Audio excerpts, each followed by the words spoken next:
Alors voilà, là je vais vous parler de la carte numéro 17, l'énergie.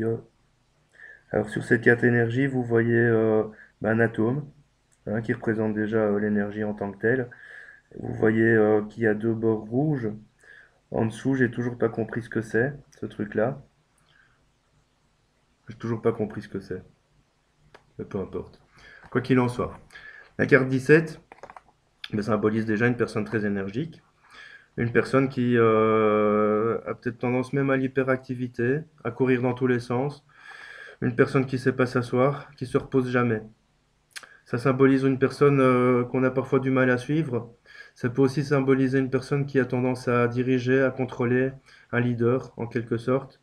Une personne qui a aussi souvent besoin de bouger pour fuir certaines choses. Alors maintenant, ça va dépendre des cartes alentours, mais souvent cette personne fuit quelque chose parce qu'elle n'arrive pas à se poser. Et le plus souvent, on peut déduire aussi que cette personne qui n'arrive pas à se poser, c'est parce qu'elle a du mal à rentrer à l'intérieur d'elle-même et qu'elle n'a pas envie d'être confrontée à elle-même. Alors au niveau sentimental, c'est une relation relativement passionnelle, une relation où les deux personnes sont dans la même lignée, on va dire. Elles ont les mêmes passions, les mêmes envies, les mêmes objectifs de vie. Il se peut aussi qu'il y en ait une qui soit plus énergique que l'autre et que ça fatigue un peu l'autre.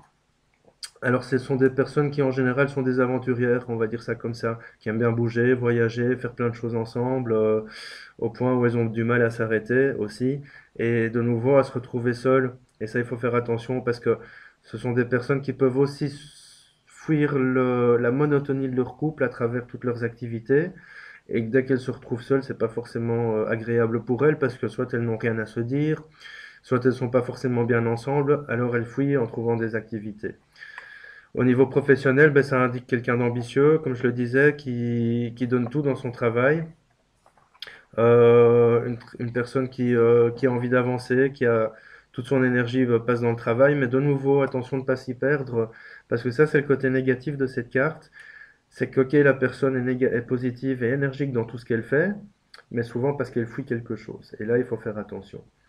Au niveau karmique, il y a une explication seulement, c'est que cette personne, la personne qui vous consulte, a déjà pu avancer, évoluer au niveau vibratoire. Maintenant, ça dépend de nouveau des cartes environnantes.